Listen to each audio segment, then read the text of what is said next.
Welcome to the show. Joining us is Dammegard and Cody Snodgres. Ole, of course, we have had on the show before. He is a giant in the truth community. And Cody, who spent 20 plus years as an independent contractor for black budget operations. He was approached to carry out the Oklahoma City bombing. Amazing. How are both you gentlemen going there today? Doing good. Yeah, everything's great. Thank you for having us. It's good to hear. So please, Cody, elaborate on your background. I'm sure the viewers will be fascinated. You've got quite a story to share.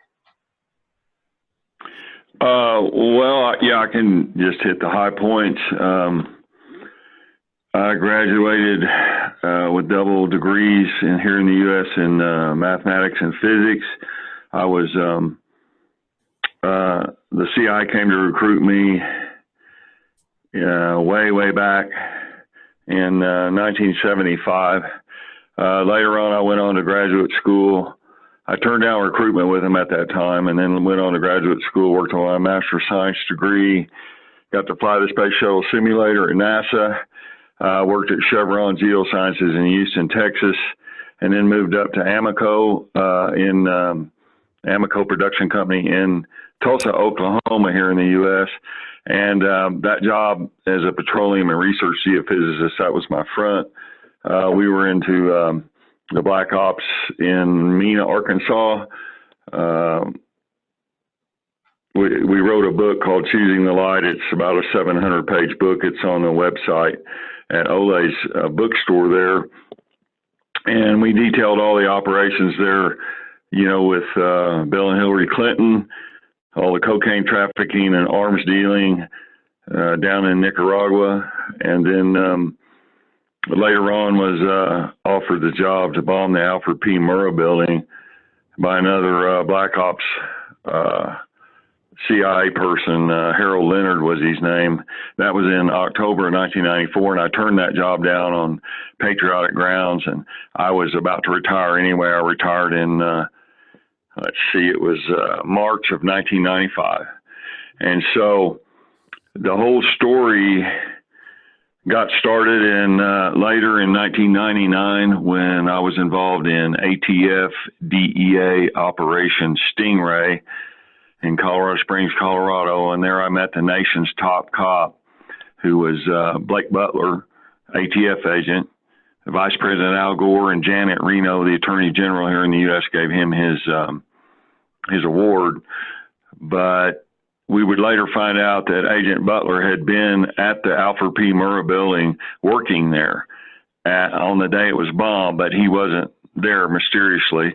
He was also at the Ruby Ridge, Idaho shootout where there were 400 federal agents there. That was in August 21st of 1992. He was also at the Branch Davidian Waco compound. A lot of people know about that. That was April 19th of 1993, where the compound was burned down. There was 59 dead and 21 children. So in the book, we tell all these stories.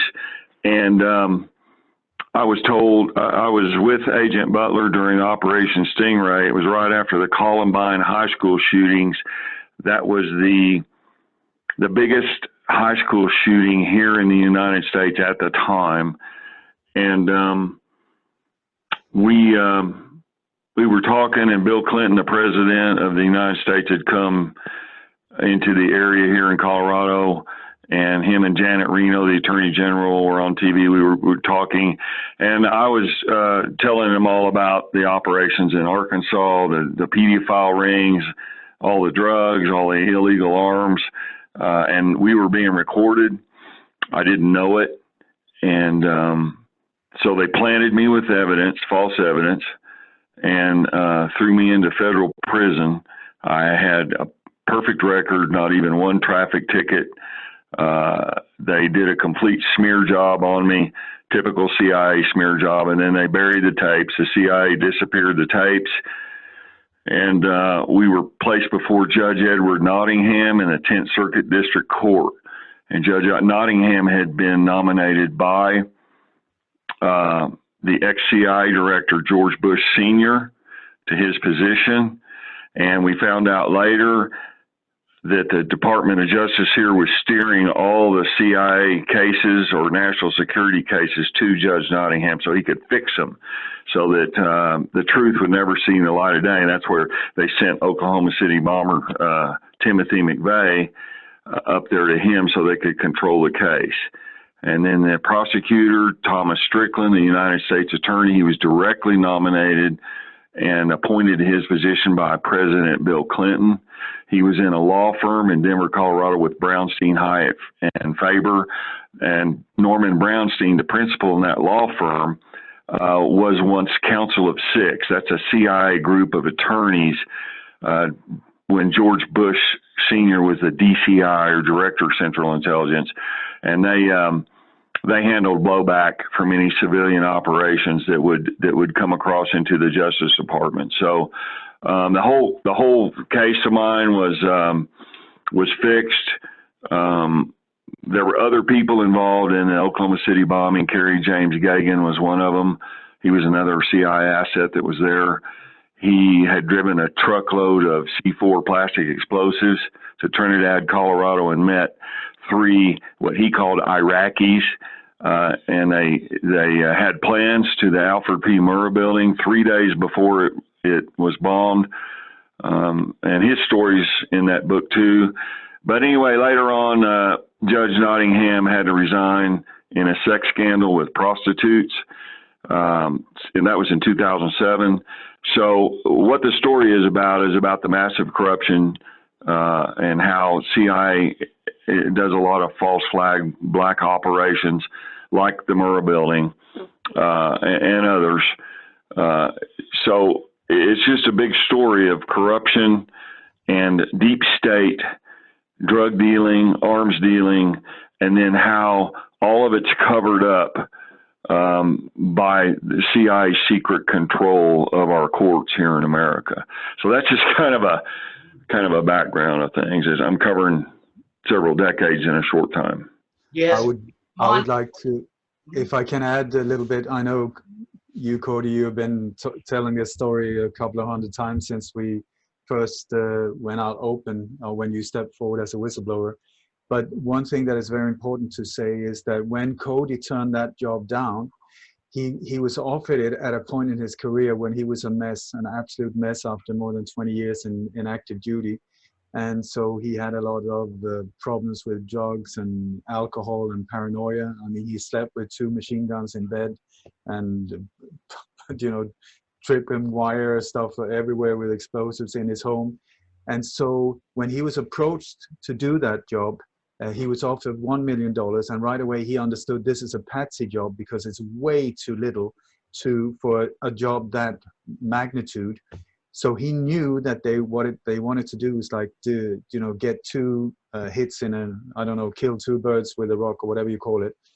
So not only did he turn it down because of Patriot things, but also he knew he was being set up. The whole idea was for him to catch on, take that hook, and then go down as the Patsy, everything being blamed. Maybe set the whole thing up with the explosives, being filmed without knowing it, and then later going down as a Patsy. And so from that moment when he turned that down, like he normally says, he turned from an asset to a liability. And from then on, they really tried to take him out because he's a guy who knew too much. For more than 20 years, he's been involved in this black world of covert operations, all over the world. So, and this is while they later tried to kill him multiple times. So I hope that's okay, Cody, that I took over there, but I know that you told the story so many times that... Yeah, well, we'll answer any questions. It's a big story it involves a lot of things around the world. One of my girlfriends had dinner with Pablo Escobar down in Miami. We operated through Central and South America and Japan and Mexico and Africa and Middle East and all that. But I'll answer any questions and anything you want to do. But I do want to state the 1982 Intelligence Identities Protection Act. That's the IIPA. That's U.S. Code Title 50, Sections 421 and 426. And it states the disclosure of a U.S. government operative's identity is illegal only if it is done intentionally and with knowledge that the government is still actively maintaining a cover for such operative. And we do that because some of our CIA guys have, let out somebody's name that was operational, like John Kiriakou. He was a CIA case officer, and he was in the RDI program, the Rendition, Detention, and Interrogation Program. And he was sentenced to federal prison in January 2013 because he inadvertently let an agent's name slip. So the names I'm going to use, most of these guys are dead. Some of them are expatriated out of the country and they're not operational anymore, and others, I'm not going to use their names. So if there's any questions about any of this, we can do whatever we need to. I'm happy to for this opportunity. Yep, very good. That's understandable too. A lot of alarming information, but it all makes perfect sense. There's been so many false flag operations.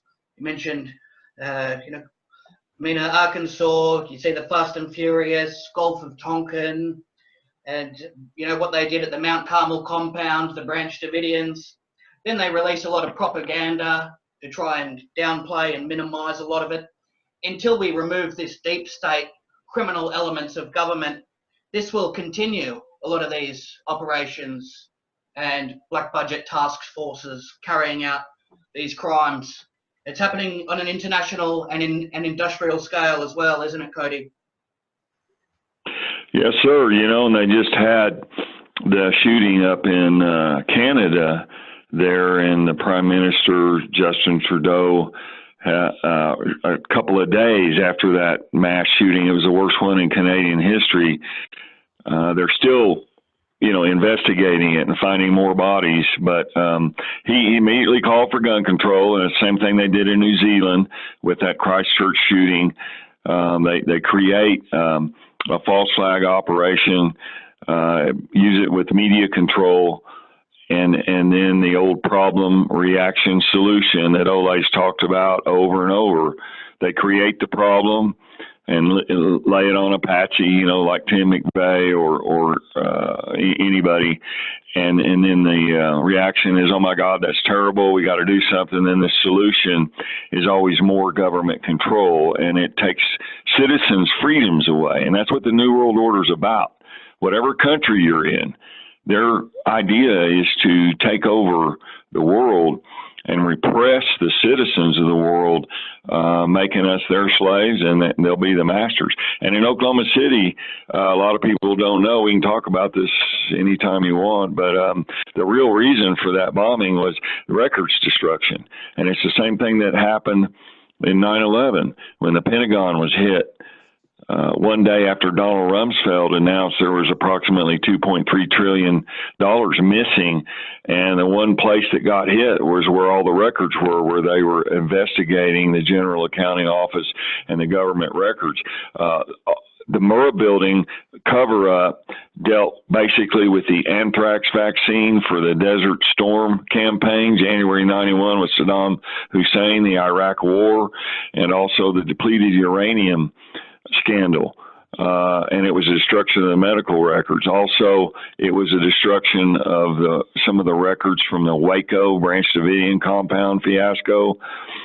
And I know a person that was a Branch Davidian compound that talked directly to David Koresh right after he got shot, just before the FBI cut the phone line. So also Bill Clinton and Hillary Clinton and all of their corruption in the Arkansas case that centered around the three multiply nested operations for the CIA, Jade Bridge, Screwworm, and the one I was in was Centaur Rose. That was a code name, Rose, for the Rose Law Firm. So this is all about records destruction and covering up the tracks of the deep state.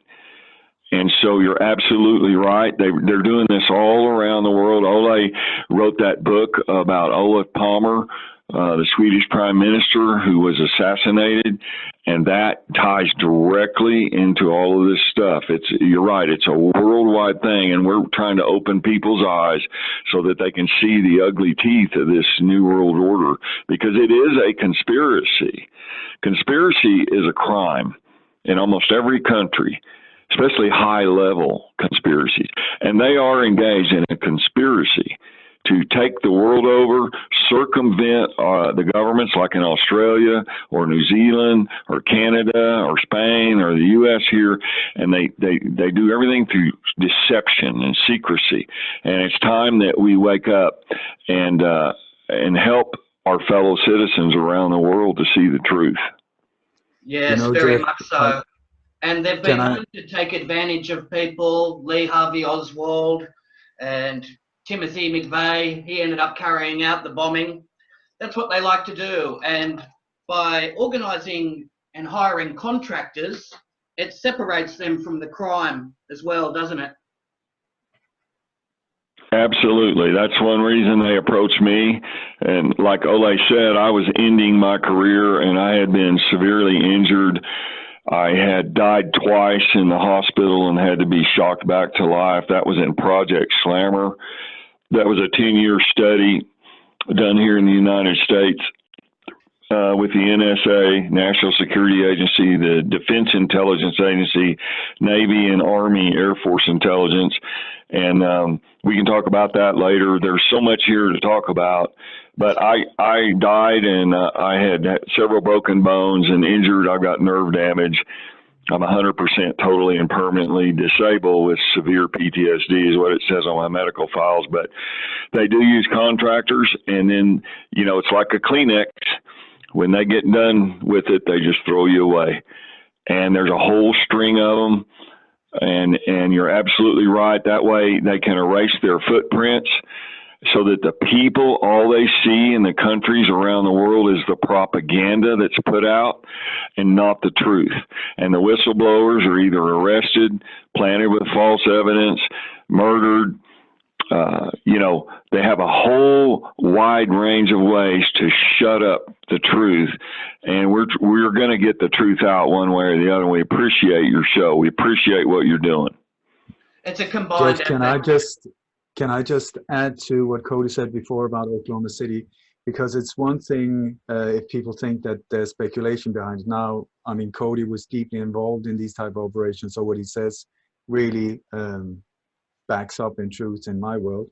But also you can see that when the first bombs went off, it was a disaster. I mean, there was all of this major part of the building was destroyed, and people were lying around in the rubble dying. And lots of people came running to help them. But then suddenly somebody shouted, secondary bombs, get out, evacuate the area. So that's what they did, thinking that there were secondary bombs. It turned out that there were secondary explosives as well. But while the whole area was being cleared up, there were some vans arriving with people in blue jumpsuits that jumped out and ran into the rubble, and they knew exactly what they were looking for. And they came out with cabinet files, cabinets filled with files with these documents pointing towards Bill and Hillary Clinton, their Whitewater big scandals and other scandals, and also these Amtraks, all of that whole thing. They carried these things out, dumped them into the vans, took off high speed, and then everybody was said, now please come back and try and save as many lives as you can. So people were lying around dying while they were there picking up and clearing the evidence. Yeah, it's a shocking set of circumstances. And even a lot of the anthrax that was being made, that was done in a lot of government buildings, wasn't it? And you had people like Ted Kaczynski involved in that, and it was all being shipped through. It's very disastrous consequences. It was weaponized, wasn't it? Yeah, I want to, if I could, go through the reasons why that building was bombed. But speaking to what Ole was just saying, there were a lot of people laying around. Now, one of the guys, the very first responder to the Oklahoma City building when it went off at 9:02 a.m. Central Time here in the U.S., That was 25 years ago. On April 19th, 1995, there was a police officer down there by Northwest 5th Street in Oklahoma City. His name was Terry Yeaky, Y-E-A-K-Y, and we have a section in the book about him. And he went running to the building, and there was people lacerated with the glass, and they were bleeding profusely, and he saved 4 people's lives and was awarded the Meritorious Conduct Award by the Oklahoma City Police Department for his efforts. But as a first responder, he went in there and he eyewitnessed there were secondary and tertiary explosives. The first batch went off inside the building. It was pre-wired. McVeigh coming in there with the Ryder truck and the ammonium nitrate and diesel, that was the cover for this black op. The black operation was to destroy all these records we're going to talk about in a little bit. But when McVeigh pulled up, then they detonated the inner part of the building, and 2 of the charges that had been placed in there did not go off. And Terry Yeaky saw them. One of them was in the daycare center because they wanted, I know this sounds horrible, but they wanted child casualties so that they could use the PSYOP and create emotional chaos and fear, and then pull on the heartstrings of the American people. That's exactly, or the world people. But anyway, Terry Yeaky had been an MP over in Iraq, and Timothy McVeigh was also a tank commander over in Iraq. But Terry Yeaky saw all this stuff, and he got pictures of some of this stuff, and he started a big investigation. He did not believe the cover-up, okay? And so him and a guy named Dr. Don Chumley, he was one of the first responders there as well. And they began their own parallel investigation because they did not believe the cover-up from the FBI and the Oklahoma City Police Department. The Oklahoma City Police Department had been, some of the officers were dealing drugs illegally, and the FBI had caught them, and they made a deal.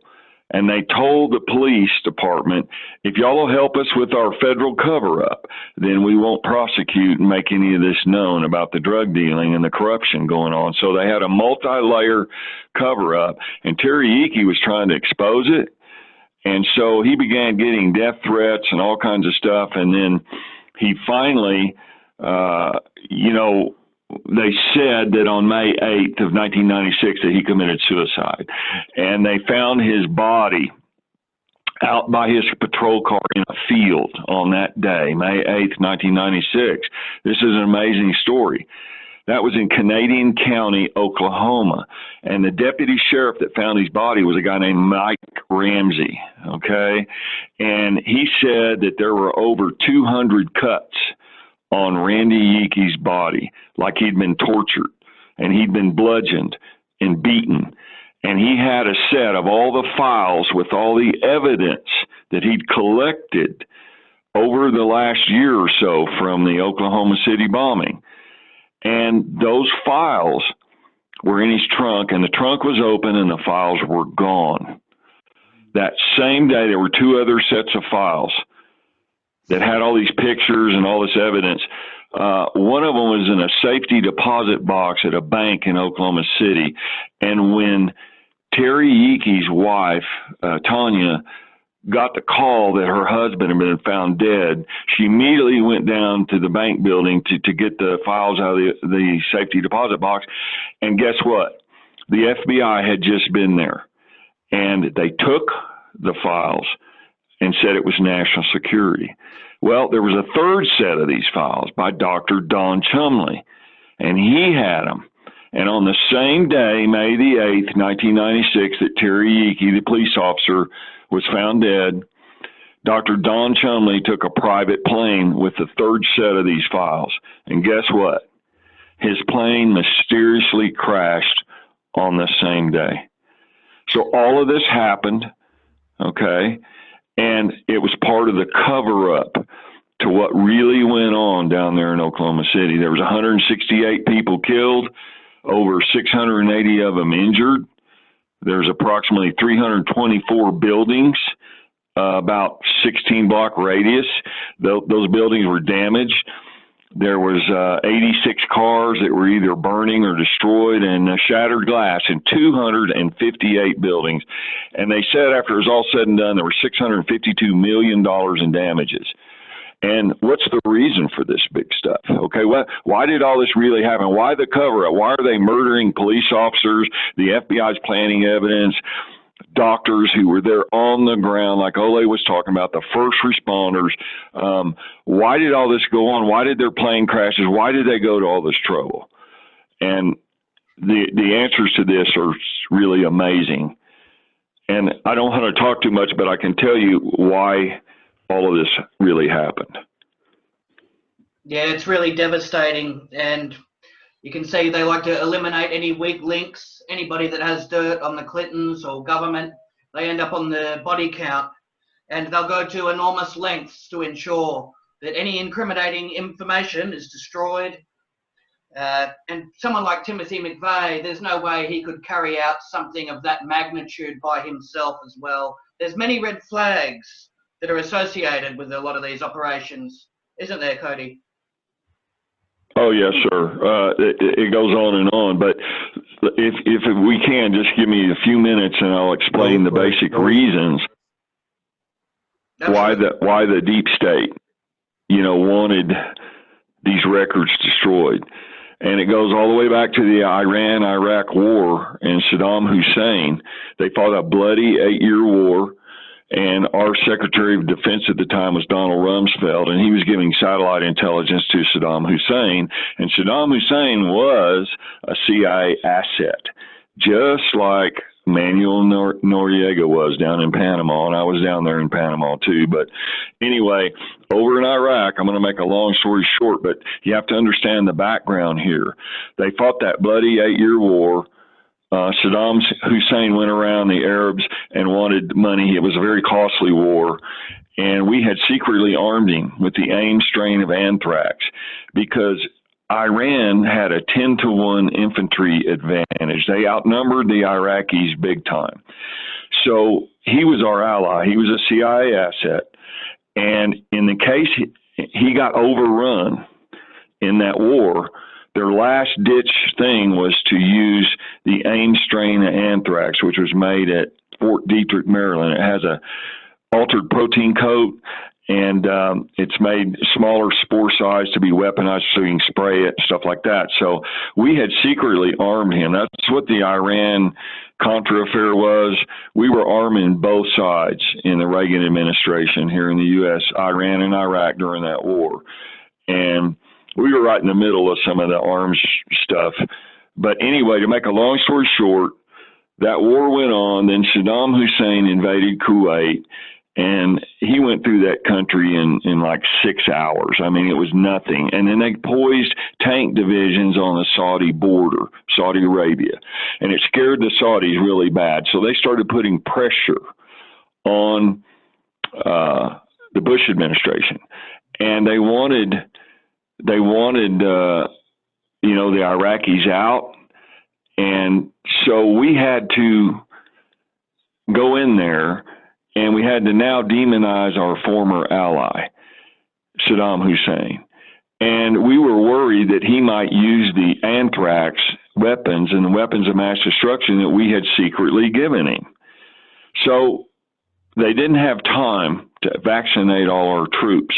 The anthrax vaccines are one injection once a month for 6 months to build immunity because it's highly virulent strain.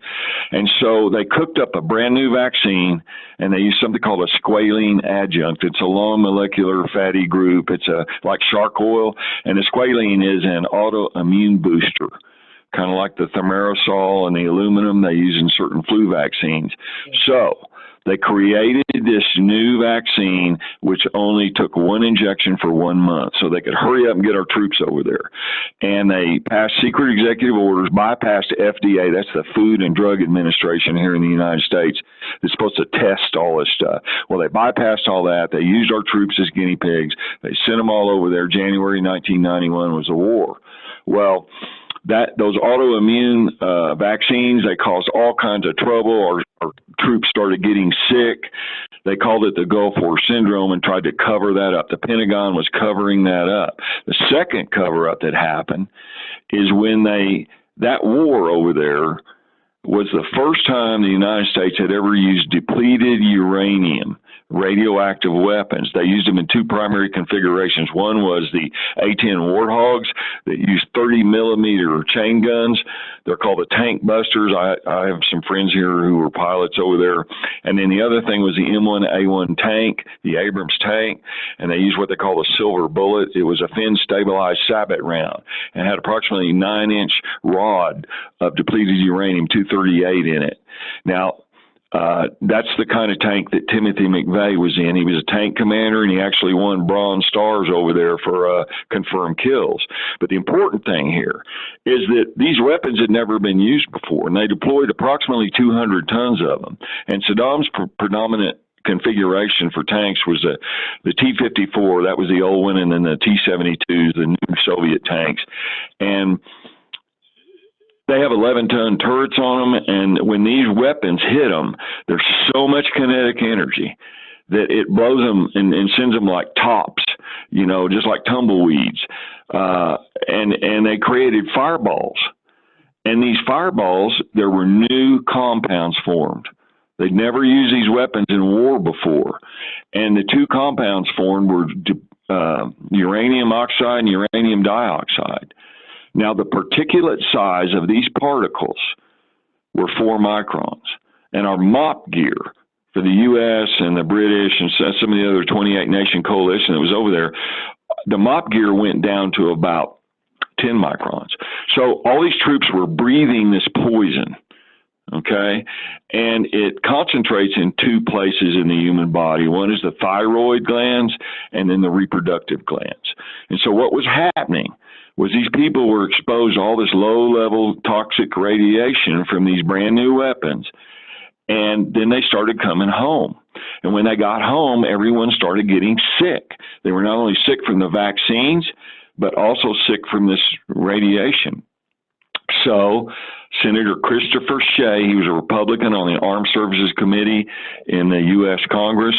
They started the Gulf War Syndrome investigations, and he subpoenaed all the records, the medical records of over 400,000 U.S. troops, Army, Navy, Air Force, Marines.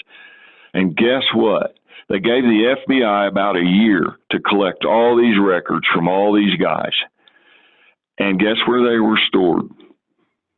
In the Alfred P. Murrah Federal Building. And when they blew up, when the building blew up, the Pentagon got off the hook for all the medical culpability from these sick soldiers. You got to remember, these soldiers came back and made love to their wives, and then the wives had babies, and the Air Force said they had failure to thrive syndrome, because the radiation was being transferred from their reproductive glands into their wives, into the children, then into the grandchildren, and then into the great-grandchildren. And the Pentagon had $100 billion or $1 trillion medical culpability, intergenerational radiation poisoning transmission. Yeah. So when all those medical records disappeared, the Pentagon was off the hook for all these intergenerational medical things from a brand new weapon that had never been used before. It's like the Agent Orange scandal that happened in Vietnam. And so later on May the 2nd, it was September the 19th of 1996, they had congressional hearings on the Gulf War Syndrome, and the Department of Defense, we have a copy of this in the book from the memos and the transcripts. The Department of Defense admitted at the hearings that over 400,000 Gulf War Syndromes and medical records had, quote, disappeared. And so that was part of the cover-up. The other thing was all the law enforcement records that had happened in Arkansas with Bill and Hillary Clinton, and all the corruption that had gone on there at the Mina airport, all the drugs, all the arms that were going down to Nicaragua to fight Daniel Ortega. He was the communist leader there of the Sandinistas in Nicaragua. So this was a big thing. And this is why, there were 3 multiply nested reasons why that building was blown up. And it was all about records. It was all about destroying the evidence, just like you were talking about. See, that's very incriminating right there, and that gives them motive. See, back in the day, people just believed the official narrative. There was no critical thinking. Whatever was said on television, people took that as the word of the law, and that's what they believed. It was like what Nixon said, the people won't believe it unless it's on television.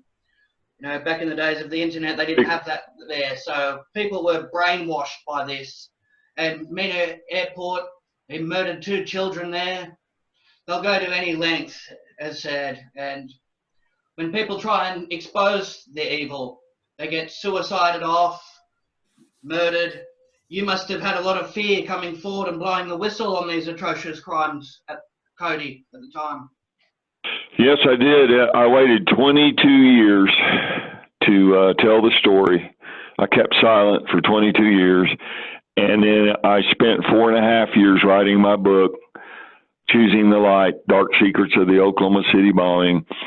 And on the day I was going to break the story, I had some media contacts, and Ole was one of them, by the way. And I started to hit the enter button, you know, to send them all out. And my hand stopped and started shaking. And I said out loud, you know, this is my death sentence. And so we did it. And then Ole helped me. Thank God for him, because he used his media contacts and everything and put his good name out there with me, because his story is hard to believe for most people. And they don't realize the level of corruption of the deep state and the intelligence agencies like the KGB or MI6, the Israeli Mossad or the CIA or whatever it is. And so Ole kind of stuck his neck out and helped me get this story out. And it's an amazing story. What really happened at the Waco Branch Davidian compound is a whole nother thing we can talk about. It's very different from the mainstream media propaganda. These were all black operations. They were all cover-ups. And the deep state, the shadow government, the New World Order people, they use this stuff, problem, reaction, solution, over and over again. And they use fear and chaos to slowly, gradually, through a very clever process called gradualism, where they slowly turn the world, they slowly go into nation after nation and quietly subvert their governments, brainwash their people with propaganda, and get everybody on the same page so they can implement their new world order. The signs are everywhere now. 5G, the Agenda 21 cities, a lot of those fires there in Australia, the 200 something fires you guys just had, was that all random? You know, was that lightning strikes? What was that? Or was there something deeper going on? Yeah, absolutely. Geoengineering. There are many attacks on the people, and the Branch Davidians and Waco, Texas, that was so tragic. And what happened to the children? A lot of these operations, they're carried out on occult dates as well. It becomes a ritual. They draw in dark energy, and you've got the official narrative that they bring on the television, and then there's a whole complete video that was released, ATF raiding the compound. They claim that the Branch Davidians were the first ones to start firing, all false details brought forward. The media was deliberately kept at bay so they couldn't film anything. Many deceptive practices at work here, isn't it, Cody? Absolutely. You're absolutely right. I'm glad that you brought that up about the occult days, because 1993, April 19th, that was when the Branch Davidian compound was burnt down. Fast forward 2 years later, April 19th of 95, that's when the Oklahoma City bombing happened. And April 19th is a satanic power day. The old Druid priests used to lower babies and animals in cages down into the fire pits, and they did satanic ritual and incantation, and then they made their prayers and their sacrifices to what they call Baal or Satan. That was their god. And on April 19th, up in Canada, just a few days ago, Here again is another mass shooting. And the Illuminati and the Satanists and the occultists, these are power days for them. And the Temple of Set and the Temple of Church of Satan and all this stuff is all absolutely real. And like clockwork, they pull off these attacks. April 19th, it's a power day for them. And all you got to do is study some history. Michael Aquino was a colonel here in the U.S. Army. He's in the Phoenix program over in Vietnam. I had another associate named Captain Robert Dukes who was in the Phoenix program, the assassination program in Vietnam. And he was in a PSYOPs officer. Michael Aquino was. He also did SRA, that sexual ritual abuse of the children.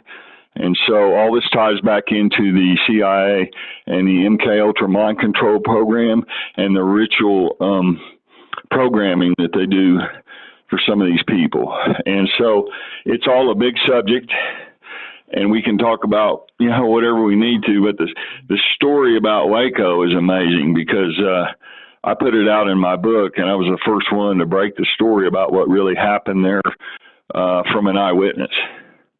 And so there's just so much to all this. I mean, I really appreciate the opportunity to talk, but it's a big, big subject. It certainly is. And, you know, they've created these Manchurian candidates. They're free of any guilt, and they act with expert precision with their shooting, and they're completely removed of any sort of conscious level. It's like they're on autopilot. This is very alarming too, isn't it? Jeff? Yes, it's absolutely alarming. And I was involved in what was called Project Slammer. That was a 10-year study. It was basically a mind control study. It was a offshoot of the MK Ultra program, and then later morphed into the Stargate program.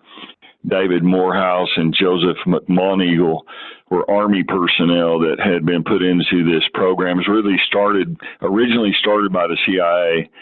And it was a remote viewing program, and then later on was morphed into things like Project Slammer and other things. The MK Ultra program never went away. During the church committee hearings here in America, Frank Church was a senator. David Bourne was another senator on that panel, but you know, they just said they destroyed the records and they lied to Congress and that they wouldn't do that stuff anymore. Of course, it just went underground deeper, and it's morphed into all the stuff that we see today. Project Slammer was a 10-year study, and it was based on the fact that the United States had several top-layer intelligence people that had turned to the Russians. One of them was Robert Hansen. He was a 26-year FBI counter intelligence agent, and the KGB, the Russians, had turned him, and he was spying for the Russians, and they caught him. Another guy was our station chief in Moscow, our CIA station chief. His name was Aldrich Ames. And the Russians had turned him in Moscow.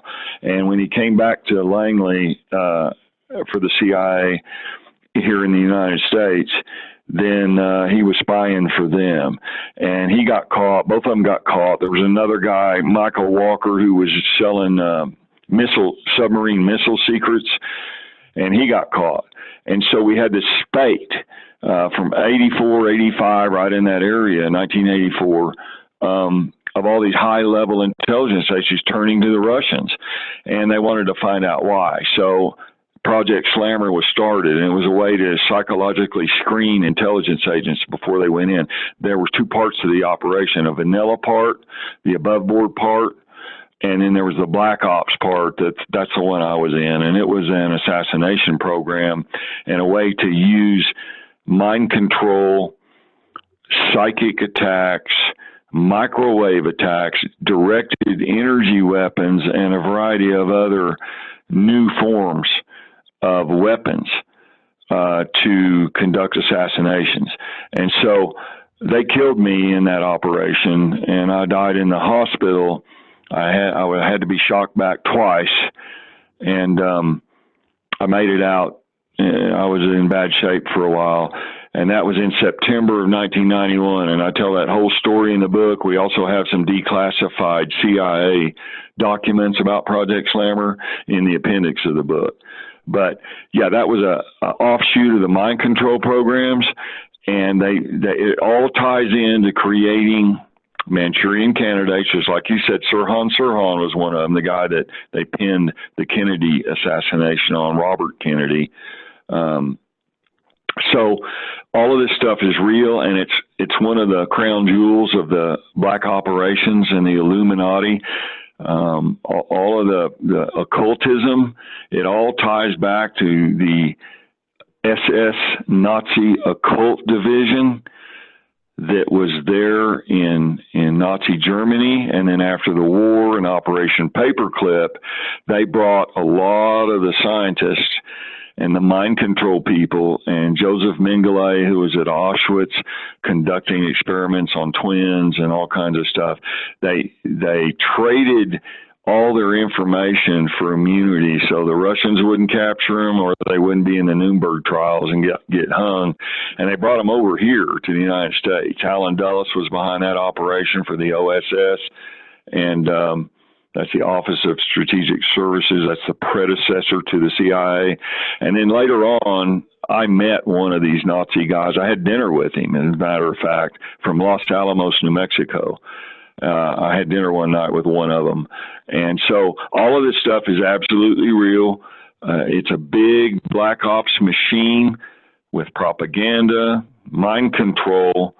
Operation Mockingbird by the CIA, that was a operation to infiltrate the media here in the United States and use it to propagandize the people. And all these big media outfits, even like in Australia and New Zealand and other countries, this is a big, deep octopus, and its tentacles go in every direction. Arms sales to the Saudis, opium from not only Vietnam, but also Afghanistan, what's going on right now with the opium fields. There's pedophile rings, sexual ritual abuse rings. A lot of it stems from the Nazis and the SS Occult Division, which was a division designed to study the occult and the satanic. And it's all been morphed into the CIA. It's all going on right now with the New World Order. I hope I'm not rambling, but there's so much to all of this. Cody, could I ask Cody? Could I ask you? Yeah. You know, I've looked into so many of these political assassinations all over the world, and I find that when there are MK Ultra controlled individuals involved, what I see is that they take the part of the Patsy. It's like the deep force behind these operations don't trust them enough to do the assassination itself. So you will have like multiple shooters or in the background, multiple escape cars, and then the Patsy, the mind controlled individual, is just left there on site to take the blame for it. Is that a correct observation, or do they take a more active part in your experience? I'm not sure I understand that question, but can you just rephrase it again? Okay, my question is that according to the research I've done for many years, when I encounter people that have been under MK Ultra control, they have been taking the part as Patsy, you know, the one taking the fall for it. But it feels to me like they're not being trusted with the skill to actually assassinate someone. So you have professional killers in the background doing the act of termination, and then the Patsy is left on site to take the fall. Right. I would say that's a fair estimate, and that's one of their ways they can move their expert assassins. They pick up from one operation and then move them to another one. You know, like CIA agent Ted Shackley and General Richard Secord, they were in Vietnam helping them move all those triad, all the opium and heroin and stuff. Then they picked up and went to Costa Rica, and then they just pick up and go from country to country.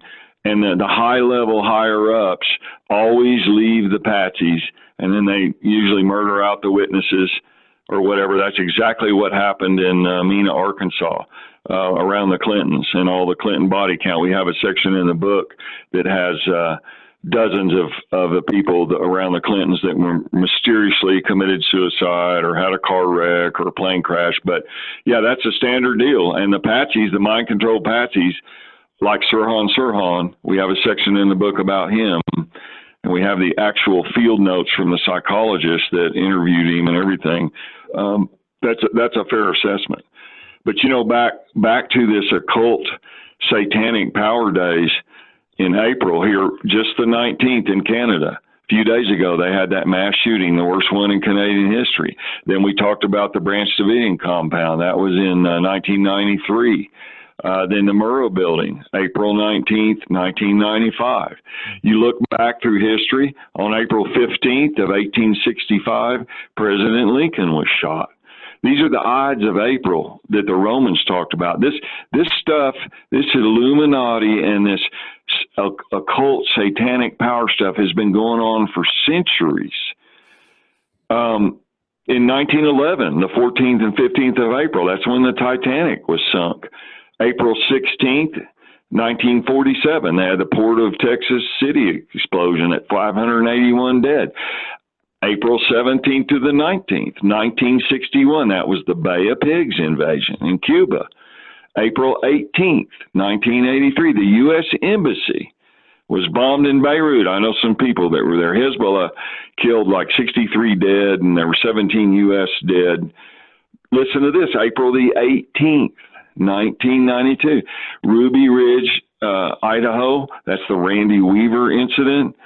He sent me a copy of one of his books and hand signed it. That was called the helicopter incident. There was the beginning of that shootout where Vicki Reaver was killed while holding a 6-month-old baby.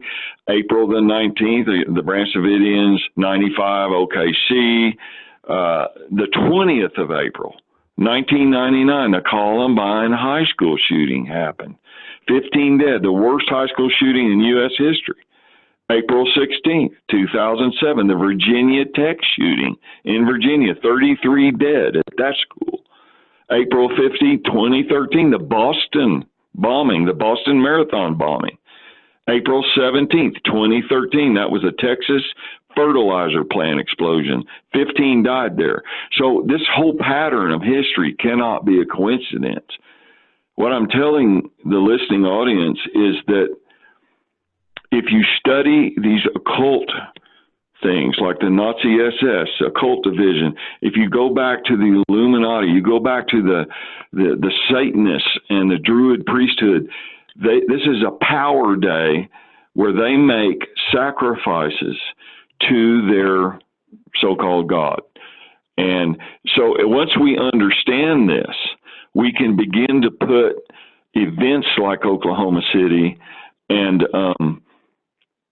the Branch Davidian compound and all of these other things into historical context.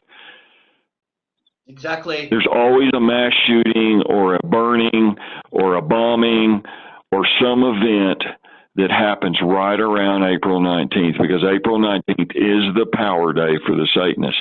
And we all need to wake up to what these people are doing, because they hide in the shadows. They use deceit, trickery, lies, and they're doing this over and over and over again. And it's time we all woke up to what these evil people are doing. They're trying to take our world over and take our freedoms, and they want to microchip our children. Yep, and they're making great strides in accomplishing that. Some days it feels like fighting a losing battle, because they're well orchestrated. When it comes to these events, they've got multiple shooters. They need a contingency in case the marksman misses the shot. They have to complete the operation. Then they bring in crisis actors to make sure the narrative is pushed. So they've covered all bases. And it makes it very difficult trying to get the information out. But thanks to people like yourselves, we're doing that. And if people start connecting the dots with the dates and the anomalies and all the red flags and bringing that to people's attention, then hopefully it can be recorded down and we'll get the truth out, and it will be marked in history for what it was. an orchestrated event by criminal elements of the government, not a rogue shooter. Just like the Christchurch shooting, Ole knows a bunch about, what was it, a C-130 that landed there, Ole, that had the film crew and the personnel for that? No, what I've been exposing for many years is what I call the global tour of terror, which are being transported around in big C-130 military planes, consisting of directors, crisis actors, controllers, makeup artists, catering services, marketing agents, the whole shebang, but being in sort of like a rock group on tour, the exact same setup, or a theater group on tour would be a more precise thing. And I've been pointing this out for several years, how they're being transported from American Air Force bases or NATO Air Force bases, or small little airstrips, you know, with no flight towers coming in after dark and so on. And just the day when the Christchurch shootings were happening, the days before and also after, I had people observing on the South Island, you know, the strait between the two islands, the exact same type of plane flying around there, very, very low. So he contacted the authorities saying, what's going on? And he was informed that, no, don't worry, it's just an exercise. So, and then also the alleged shooter was transported in exactly one of these planes to the court. I mean, when do you use a C-130 to fly someone to court? I mean, it's a massive, massive, massive plane. So that is where it's one of the first time where people actually saw these planes and connected it to what was going on. Yeah, well, you know, what we're facing, I'm sorry, go ahead. No, I was just about to say, fascinating information, and when you disclosed that on the show before, it opened a lot of eyes and how they travel at night. So they're traveling in secrecy, and you see with a lot of these events right before the day, they're looking for crisis actors on Craigslist and in other advertisements. It's right in plain sight, isn't it? Yeah, and it's and the other side of this is all the censorship in the media.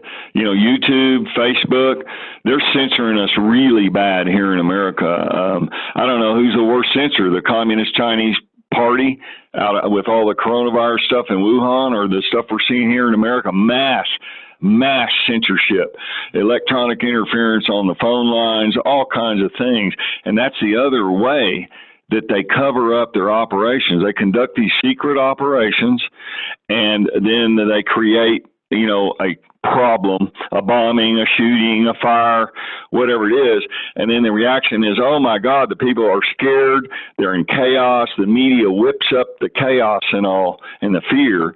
And then the politicians of whatever country you're in, who usually are New World Order plants, or they have ties to the Rothschild or the Rockefeller banking cartels, then they ride in on the white horse and they offer the big solution. And the solution in every case is always taking away the guns, taking away the freedom, making more restrictions, and they slowly, gradually turn the world into a police state, which is what the New World Order wants.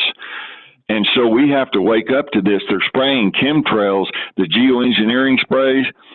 We have hundreds and hundreds of pictures of what they've been doing here in America. I have people from South Korea, Africa, all around the world sending me pictures. It's a worldwide program. And the things they're spraying and the chemicals that they're putting out, and the glyphosate that Monsanto is corporation. I know in Australia, Monsanto sells a lot of glyphosate there. Exactly. And they tell everyone it's harmless, but it has long-term effects. So they're poisoning us in the air and the water and the food, and they're putting fluoride in the water a lot of places. And this is a big push. And now here we have the vaccines. Bill Gates is talking about, you know, mandatory vaccines and all this stuff, and they have nanotechnology and it's extremely dangerous. They have AI, artificial intelligence computers, D-Wave quantum computers. They're setting up a 5G grid everywhere around the world, and they're setting us up, like Ole's talked about before, for these Agenda 21 smart cities, the grid cities. And I suspect those fires that God bless all the people in Australia. I felt so sorry. We'd see over here in America all the night after night, all the fires, the horrible fires in Australia. And I don't believe that was all an accident. No, it wasn't. We covered it here on the show. And as you mentioned, the smart cities, they wanted to burn everyone out and move them straight into the smart grid. It's a multifaceted plan. They also burnt out a stretch so they could put a new rail in. And it's all done by design, all orchestrated. We actually exposed, they were spraying chemtrails over the top of the fires. It's an accelerant, the same ingredients as what's in sparkler dust. And, you know, aluminum, barium, strontium-90, the oxidizer. It's a massive inferno. And you can see it's all being carried out. We're living in the New World Order now. We have mass lockdowns. Only essential businesses are allowed to operate. Soon to be forced vaccinations and microchipping. It's very alarming, and we know Bill Gates, he has the patent to COVID-19. They're releasing the documents. I believe it was hacked just in the last couple of days. They found out it was a cross between SARS and HIV. It was released. Wuhan labs, we got adrenochrome harvesting. The level of evil is at an all-time high right now, isn't it, guys?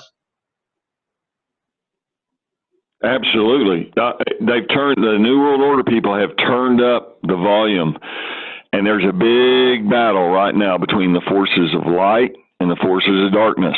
The forces of darkness are trying to stop the truth, brainwash the people, take the world over, and the forces of light are like us, are trying to get the truth out. We care about our children. We care about our grandchildren. We care about freedom. And we know one of the firefighters out in California for CAL FIRE, California Fire, and he went and took 300 plus pictures of the Paradise Fire and the Tubbs Fire, they called it. This was just before Australia burned up. And he says that they were spraying the chemtrails with desiccants that would go over the trees and make them more burn higher and hotter, and that they got pictures of drones with new weapons, directed energy weapons, using lasers to start the fires. And, before that, I think it was, 2017 in Sweden, Ole, where they had those 80 fires just outbreak all of a sudden. There's the worst fire year ever in Swedish history. And then 2019, it was the fires here, the Tubbs Fire, the California fires. Then the very next year, then Australia had over 200 fires. It's like they're moving on this global tour of terror, like you talk about, Ole, from one country to the next, and each year they move to a different one. And they're creating these fires for their own agendas. I know that sounds horribly evil, but the people we're dealing with are evil. 100%. Ole, anything you'd like to add to that? No, it's just very accurate. I wish it wasn't true, but I can just confirm it. Yeah, exactly. It was an accelerant, what they were spraying. And they created the perfect set of conditions, drought-like, and then they stopped the back burning. It's virtually premeditated murder, and that's what we're seeing now. And you mentioned before, Cody, a lot of these events, there's a link to the Rothschilds. And Ole is an expert in the JFK assassination. I'm sure you're aware there was an unknown woman, Ole, and she was present taking photography of the shooting. People believe that was Philippine D. Rothschild. Has your research highlighted that? The Babushka lady was the name. She was wearing a handkerchief. Whoop. Hang on. I think your audio's dropped out, Ole. Okay, so the Babushka lady's real identity is Beverly Oliver. She's a Oh, close okay. friend of mine. Really? And yeah, I met her. I was one of the speakers in Dallas. I met her there. She gave a presentation as well, and she's written a book called Nightmare in Dallas. But she kept a very low profile after this whole thing. The reason why she wasn't recognized because she had this cover over her hair, and that's why she became known as the Babushka lady. But she was a nightclub singer and dancer. She worked at the Carousel Club and also one of the clubs close to Jack Ruby's place. And but she was involved with also. She was later married to a mobster from the Dixie Mafia, and all of them advised her keep a low profile because she was picked. She went to the FBI or the police the days after, and because she had taken a photo right of the or film actually of the whole thing, a film that has never been shown. And there was this official that came and confiscated the film, promising he would give it back. His name was Regis Kennedy, but she never saw the light of it. And that film would just show so much more of this assassination than we've seen up until today. So she lived in fear many, many years, and then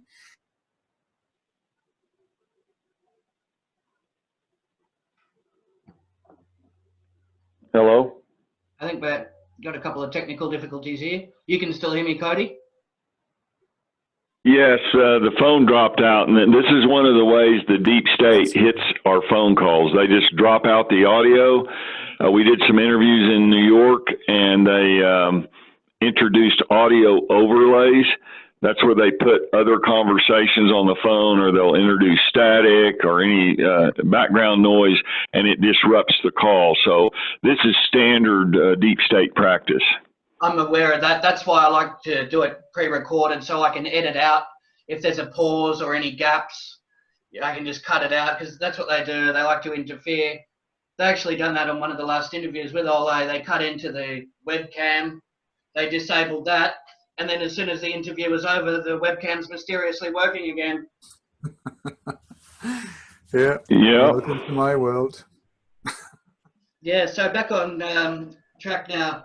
Many black budget operatives, they're assigned to working in deep underground military bases as well, aren't they, Cody? Absolutely. There are many, hundreds of them, as a matter of fact, right here in the U.S. They've got them all around the world. The Chinese, the Russians, it's a standard procedure. I know some people in our U.S. Air Force and the United States Space Command at Shriver Air Force Base. They have huge underground facilities. They tie into the Cheyenne Mountain facility with Northcom, and the general, the four-star general O'Shaughnessy. I met him at a veterans rally a few years ago and shook his hand. But I also know some people in Canadian military intelligence that interface or liaison with our Space Command Center in Cheyenne Mountain, and it's absolutely huge. One of the MI6 agents, I had lunch with her. She was over here in the States, and they took her on a tour down underneath the Denver International Airport, which is a huge New World Order hub. There are multi-layers, miles and miles of big tunnels big enough to drive an 18-wheeler truck in. I mean, these are massive. You wonder where all the missing money goes out of the budgets. A lot of it goes into black ops projects, Space Command projects and so forth.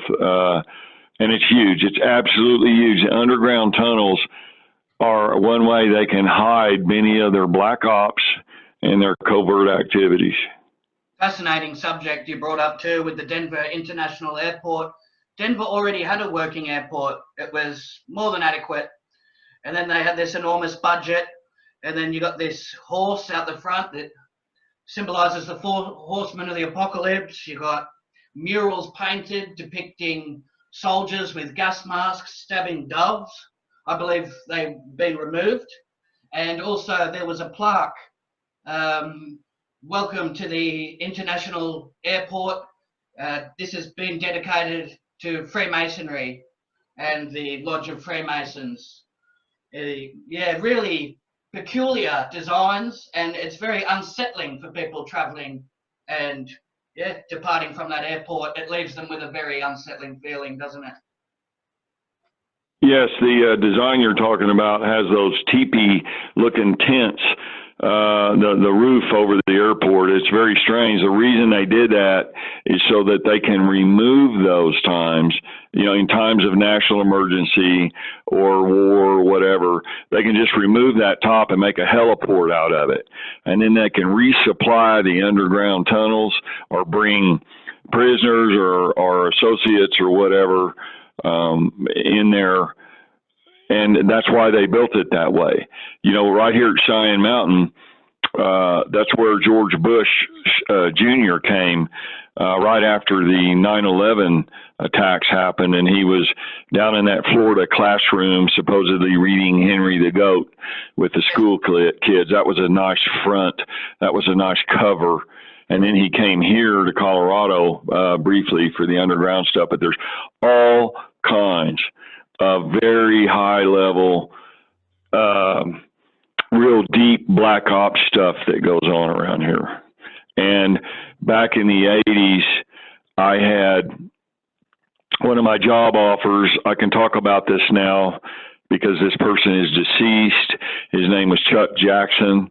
He was a Colorado Springs police officer, and he was a surveillance expert.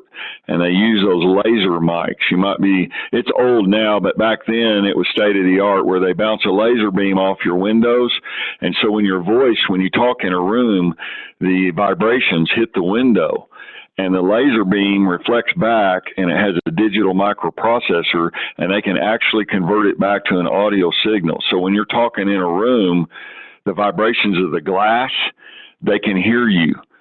And so his job was to do that for the Colorado Springs police with the narcotics unit. But the FBI secretly approached him, and they said, look, we've got some known KGB agents here from Russia, because there's all this military stuff here. Peterson Field Air Force Base, 10th Mountain Division at Fort Carson, the 4th Infantry Division, the Air Force Academy, Cheyenne Mountain, the Air Force, Schreiber Air Force Base, Base Command, all of it.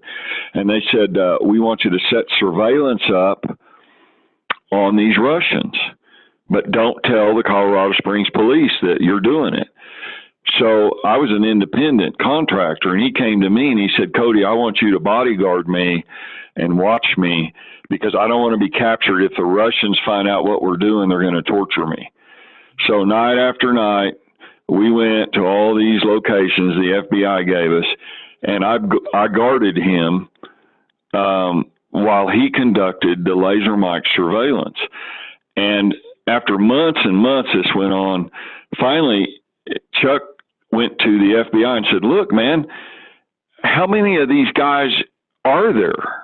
And they said there's 75 known KGB agents right here in Colorado Springs. They all have deep cover, deep, families, everything. And he said, why don't you bust them? Why don't you arrest them?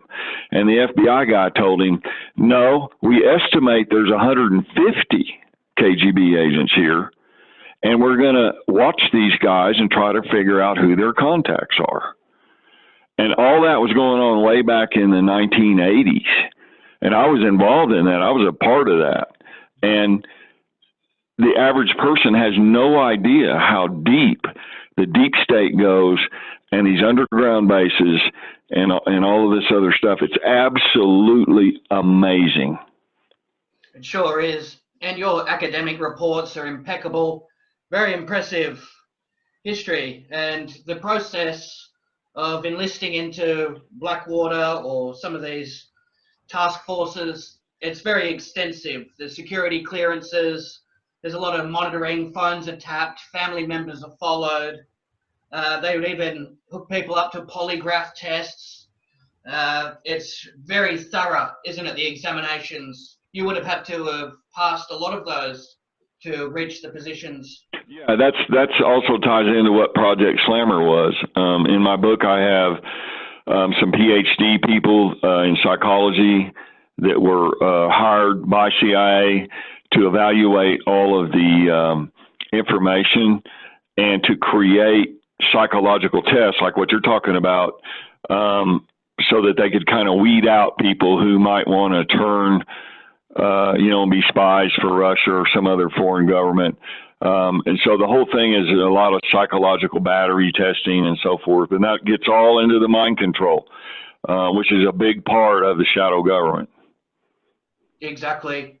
And that's what you mentioned, Joseph Mengele. He was very evil, and some of the experiments that he conducted on children. These people, they're so cold-blooded. That's why some people think that they're not even human, how anyone could inflict so much pain just to carry out an experiment. They seek out these people, these ruthless individuals that are disconnected from their normal compassion, emotional disconnect. That's what they look for, and they create that, don't they? Disassociative spies. Yeah, that's what Goebbels did, for the Nazis. He was the propaganda minister, and he worked directly with the SS Occult division. They went through Europe and got the spear of Lazarus. That was the spear that supposedly the Romans stuck Jesus with on the cross, and it was believed that any army that carried that before them would be invincible. So they got the spear of Lazarus. They also sent the SS Occult division over to Greece. And they got some of the old Oracle at Delphi stuff there. And when you start looking through history, this stuff goes way back to the Babylonian goddess Ishtar, Yes. Also called Osira. That's for whom Easter, the holiday Easter, was named. Ishtar was Semiramis. That was the wife of Nimrod, and she was a real founder of the satanic Babylonian mystery schools and the occult religions. And then it fast forwards all into this, LaVeyan Satanism, Anton LaVey, the Grand High Climax. That's December 24th, their holiday there just before Christ's birthday that's celebrated. It's unbelievable when you start tracing this stuff through history. From April 19th to May 1st, for instance, that's a blood sacrifice to the beast or Baal. And that's a fire sacrifice. It's required on the day, April 19th. That's when the Murrah building blew up. That's when, the shooting just happened the other day, and there were fires up there in Canada. I invite anyone to do the research. April 19th is the first day of the 13-day satanic ritual, and it's related to fire. Okay, and that Baal, their fire god, another name they call it was Molech or Nimrod, the sun god. All that stuff is related to the Roman god Saturn, okay, which was related to the devil. And so April 19th is a major human sacrifice day. And if people will start looking through history and open their eyes, you can see these things moving through the centuries up to what we're seeing right now.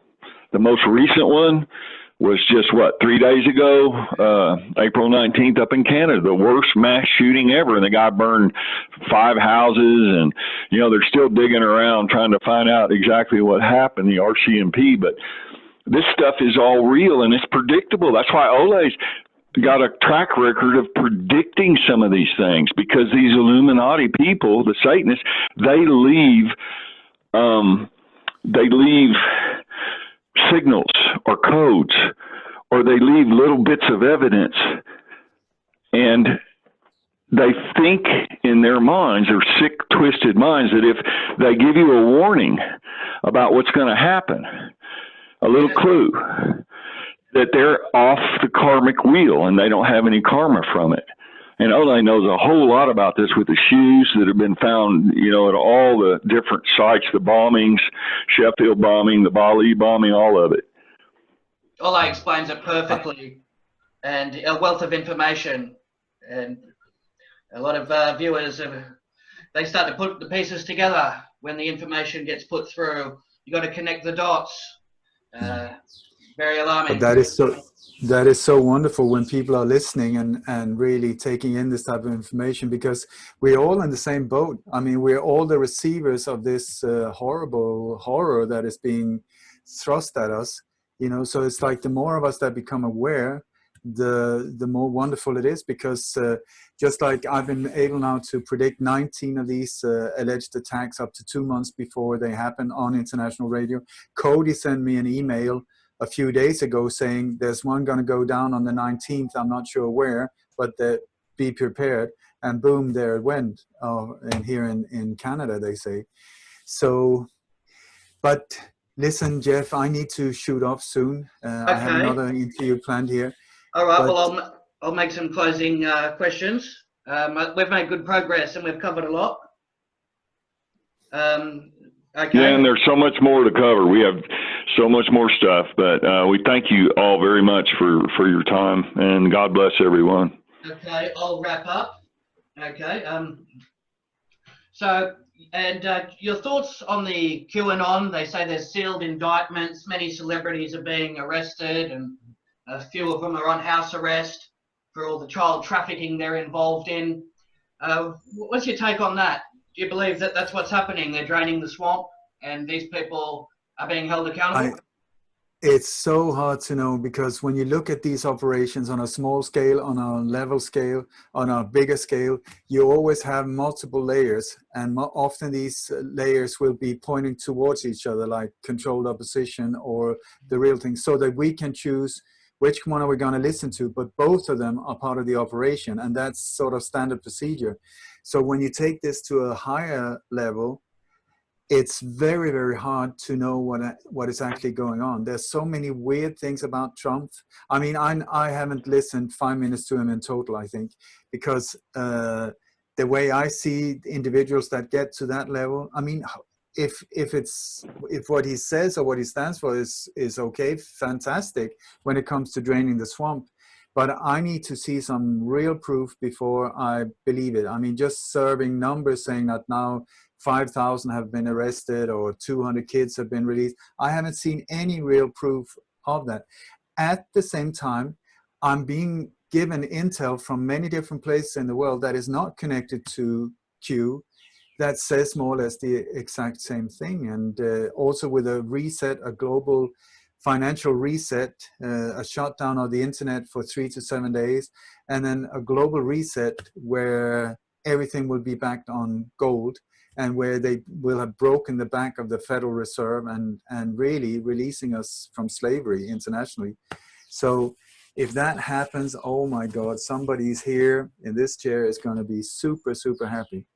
But until then, I will totally doubt and just focus on keeping the truth getting out there in whatever form it takes. Well said. Yeah, we could do a whole show about Q. I have a whole bunch of information. It may be a psyop, or it may be real. Yeah. There's so much, we just don't have time to cover it. So I hope, like Ole, I hope that's what's happening.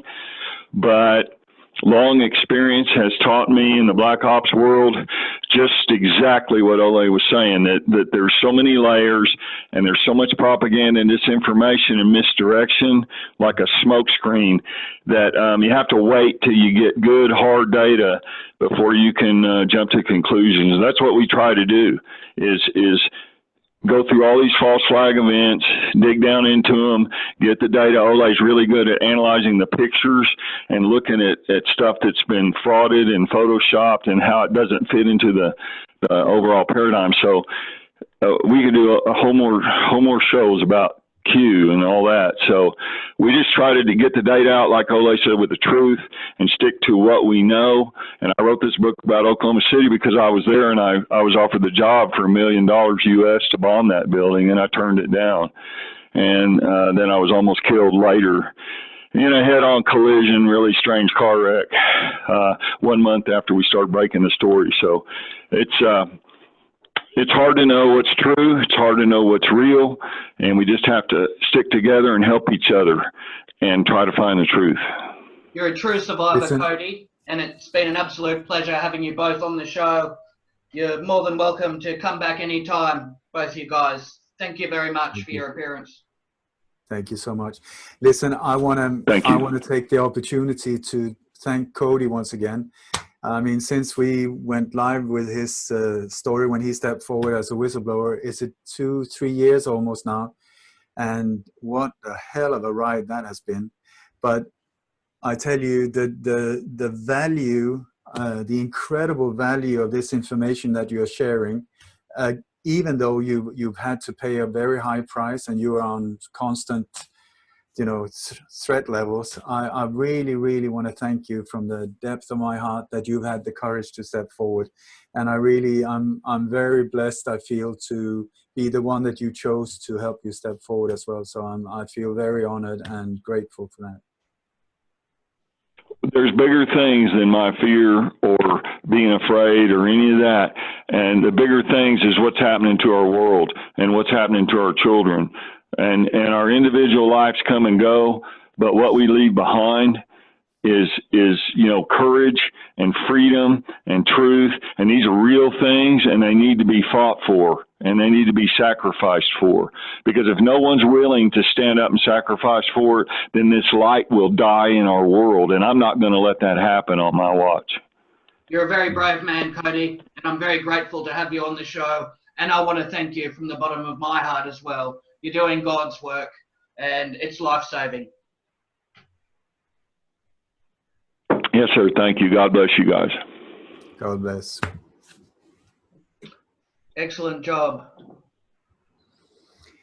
Well, that does it for today's show, folks. Consider becoming a patron.